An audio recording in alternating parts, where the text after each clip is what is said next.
Shalom, selamat pagi Amanginang yang terkasih dalam Tuhan Yesus Kristus. Kita berjumpa kembali dan renungan CRPDM HKBP Bumi Anggrek.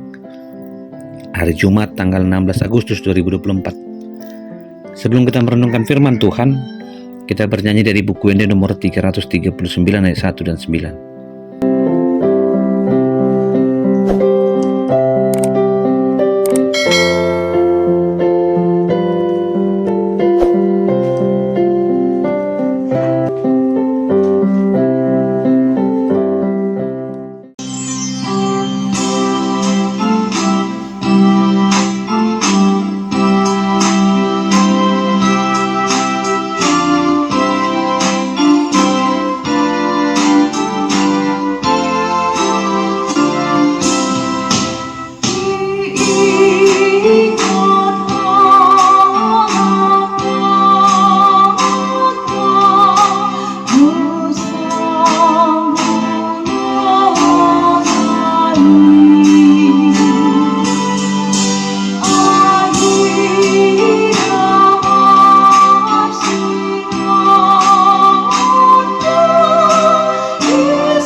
Firman Tuhan untuk hari ini tertulis dalam 1 Tawarik pasal 29 ayat 15. Sebab kami adalah orang asing di hadapanmu, dan orang pendatang sama seperti semua nenek moyang kami, sebagai bayang-bayang hari-hari kami di atas bumi, dan tidak ada harapan. Demikian sabda Tuhan.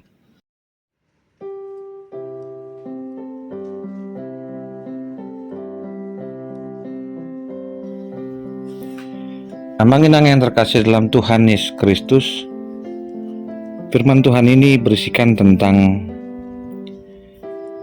rasa syukur Raja Daud sebelum mengakhiri hidupnya, yang disebutkan dalam informasi bahwa ia akan meninggal.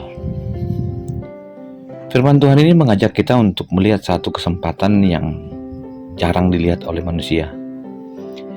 Suatu kali ada seorang calon anggota partai yang sedang diuji secara lisan oleh atasannya. Apakah yang akan Anda lakukan andai kata Anda menjadi pewaris 2 juta rupiah?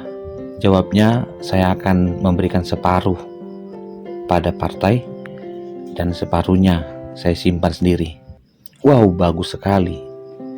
Lalu apa yang Anda lakukan andai kata Anda memiliki 2 buah rumah?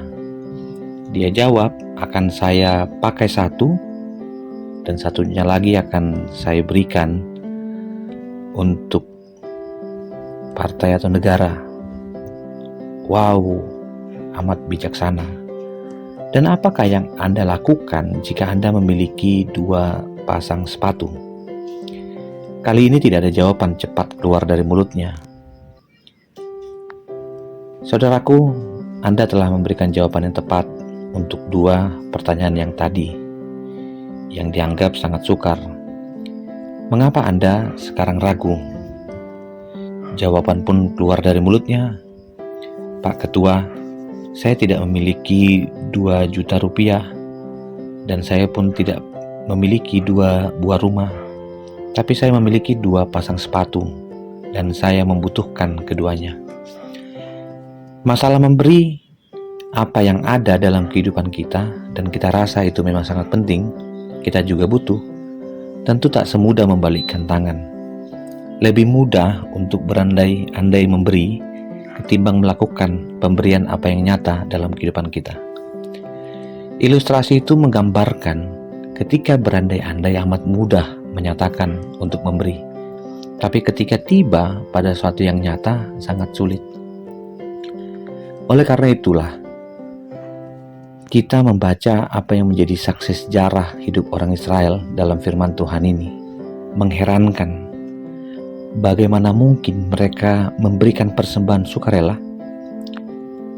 Lalu dikatakan di ayat 17, tulus ikhlas dan sukacita, sehingga apa yang mereka rindukan kala itu, bait suci Allah, mulai dirintis pembangunannya di ayat 19. Kerinduan untuk membangun dan meningkatkan kehidupan dalam hal apapun, mau itu kehidupan keluarga, kehidupan pribadi, ataupun kehidupan berjemaat, pasti akan selalu ada dalam diri kita.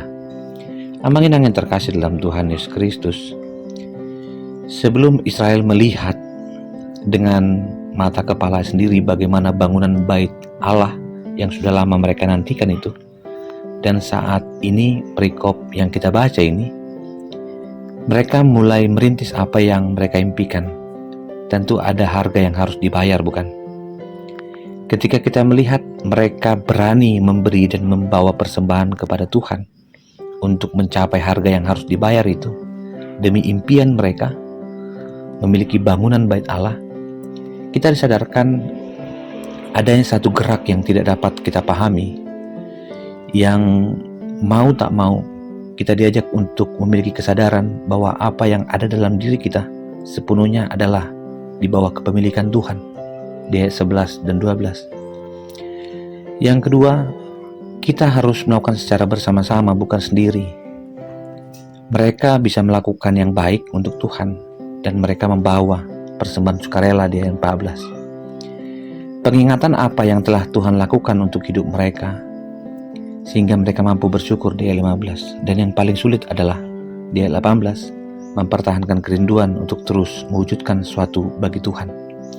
Amanginang yang terkasih dalam Tuhan Yesus Kristus, hari ini kita belajar banyak bagaimana rasa syukur itu digerakkan oleh kebaikan dan anugerah Tuhan yang disambut baik dan dipenuhi dengan rasa hormat, bahwa mereka bukan memberi alasan logis, bukan juga untuk memberikan alasan yang menyentuh perasaan, tapi melampaui itu mereka menyentuh iman.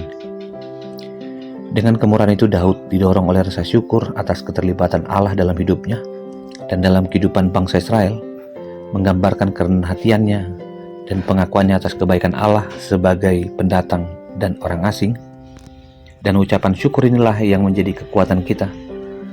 Dia yang lebih dahulu memberikan apa yang kita butuhkan, semua milik kita berasal dari tangannya, dan Tuhan mencukupkan, memenuhi, bahkan mengajak kita untuk mengatakan sebagaimana dikatakan oleh Daud, sebab kami adalah orang asing di hadapanmu.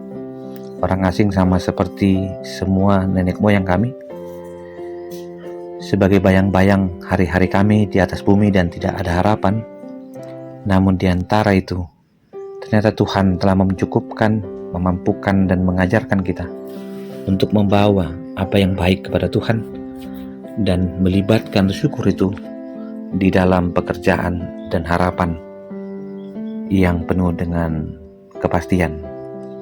Biarlah pada akhirnya Salomo yang menggantikan Daud telah dipersiapkan Tuhan, dan ia pakai untuk menjadi pemimpin yang membawa kebaikan, kebijaksanaan, dan hikmat Tuhan sebagaimana kemerdekaan yang diharapkan banyak orang. Salomo menjadi bagian itu, dan hari Sabtu tanggal 17 Agustus kita juga merayakan kemerdekaan.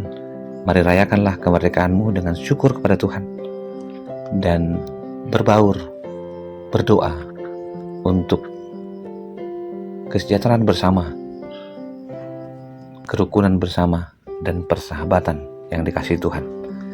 Selamat merayakan kebaikan Tuhan, dan mari berikan yang terbaik bagi Tuhan.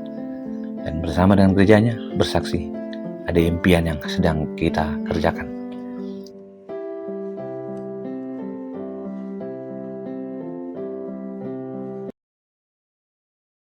Terima kasih Tuhan untuk firman-Mu hari ini. Kami boleh sampai pada hari ini karena anugerah dan kebaikan-Mu. Dan ajarlah kami Tuhan untuk percaya dan berani untuk melakukan yang terbaik untuk kemuliaan Tuhan. Kasih anugerah dari Kristus Yesus, kasih dari Allah Bapa, dan persekutuan dalam Roh Kudus memberkati dan menyertai-Mu. Amin.